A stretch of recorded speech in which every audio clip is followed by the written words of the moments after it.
What's good, everyone? This your main correspondent, Alan Taylor, and I'm back in the broadcast room. So, this young lady here has something to say about the Diddy case and things like that, and a little bit about Cassie. So, listen, look, man, we're gonna dive off into this.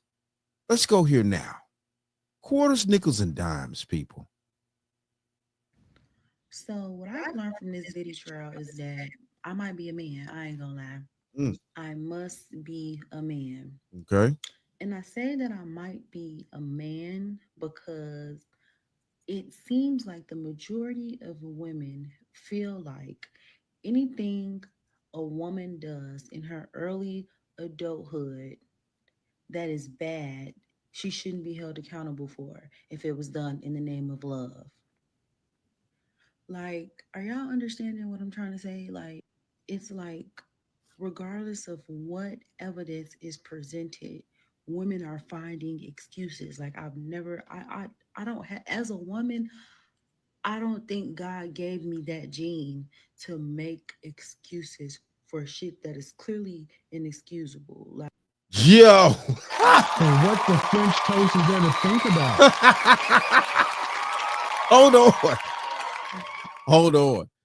Because I mean, listen, look, man, and if you're any type of serious logical thinking man out here, you understand that thought process.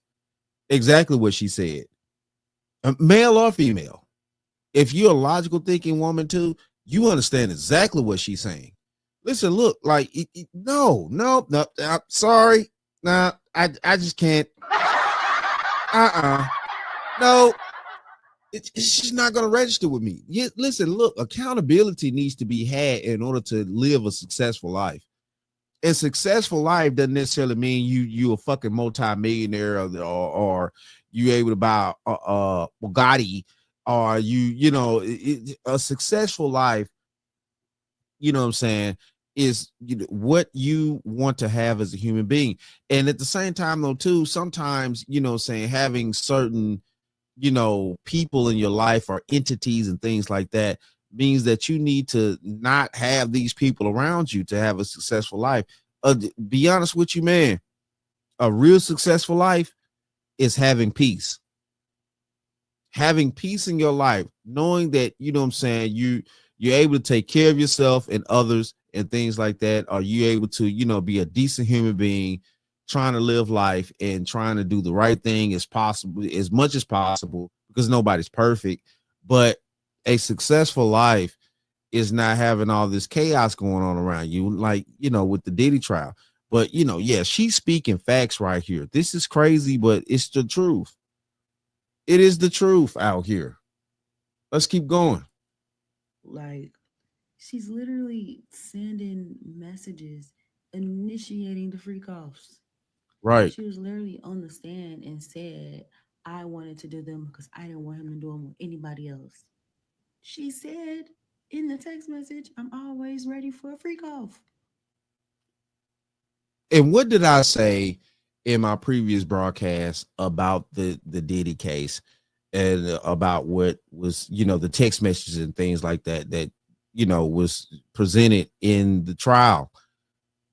She, listen, look, a woman will break all the rules for the man that she wants, but the man that she's okay with or she's somewhat likes and things like that, what I'm saying, she's gonna have standards and boundaries for. Let's just keep this real. So what the French toast is there to think about? She didn't have standards and boundaries for Diddy because she liked Diddy. And what I'm saying, if you go back and watch my previous broadcast or what I said about the situation, she, what I'm saying, she actually, what was said in the broadcast also too, that she had some type of vitriol or some type of, disdain against the fact that he actually loved Kim Porter. And, he didn't love her the same way that he loved Kim Porter. And yeah, this is facts right here. But she loved him, with unconditionally. And that's the reason why she was able to, move this way. So, yeah, she came at him eventually, about money, but no criminal charges. But now that other things have hit the fan, stuff like that, now you got criminal charges. But, it just is what it is. It is what it is. Cassie was not, a crazy victim. Now, what, the video footage we saw about the hotel, all that type of stuff, I get it. Yes, that's crazy. I'm not saying Diddy was, this, upstanding human being. Yes, he's trash too, seriously. But she's not, she's not an angel. And it's like, instead of taking her words at face value, women are like, actually, she was groomed. And because she was groomed, she was just saying whatever she thought would make him happy. She didn't really like it. She just liked it because he liked it. And she just wanted to please her man. Where's y'all getting that from? Like, my brain does not work like that. Maybe I'm just not empathetic enough, but my brain does not work like that. This is why people don't want a female president, because women clearly as a whole understand that they are not capable of being accountable for their actions. That like, as women, that's all y'all are telling the world, is that us as a collective know that women are not accountable for their actions. That's just a modern day thing.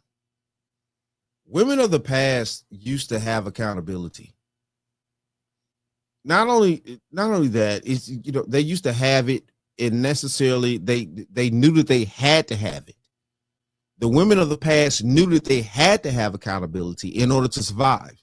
Nowadays, the world is so comfortable, and society so, loose and so, just chaotic and things like that.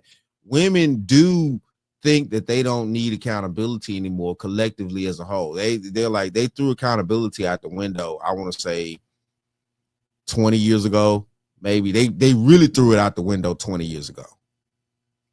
Like, they just really tossed it out, and it's equaled up to where we at now. And that's just the case. But they're still going to hold men accountable, period. When a woman is in love, she is not accountable for nothing that she does when she's in love.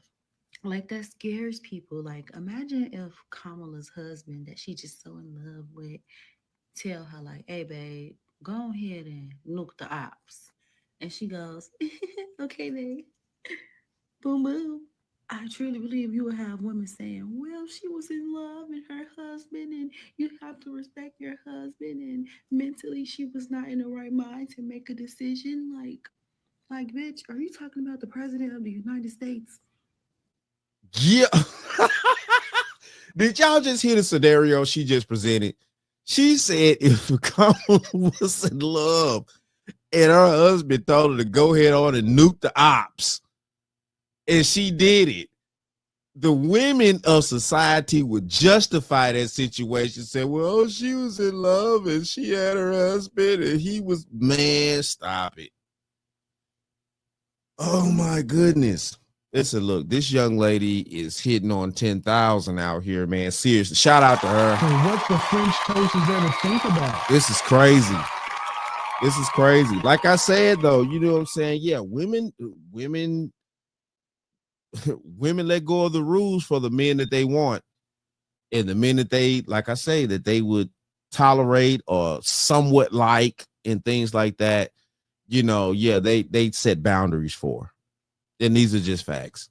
You know what I'm saying? The majority of men, know this out here. This is how it goes. Either I don't know about this new age generation, but coming up as the millennial, I've seen both sides of the coin.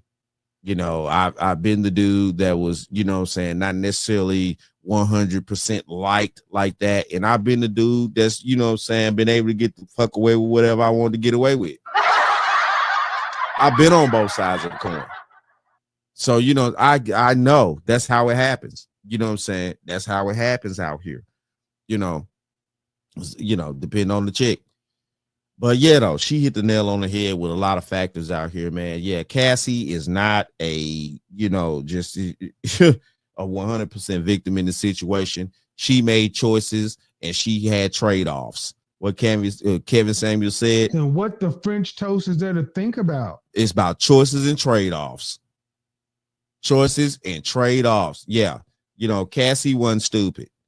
And I'm getting tired of society trying to portray women like they're just these dumbfound individuals, like they can't make decisions and all this other type of things. Like they just, oh my goodness, I was played so hard and stuff like that. When women have the most game that's ever been seen on this damn planet out here. The hell you talking about? But we're not supposed to say that though, because they sunflowers and princesses and shit. But it is what it is though. Shout out to all my subscribers. Mad love to y'all. If you're new to the channel, please hit that like, share, subscribe button. Make sure you ring that bell to be notified whenever I decide to post things. And like I always say, and that, my friends, is the bottom line. That, my friends, is the bottom line.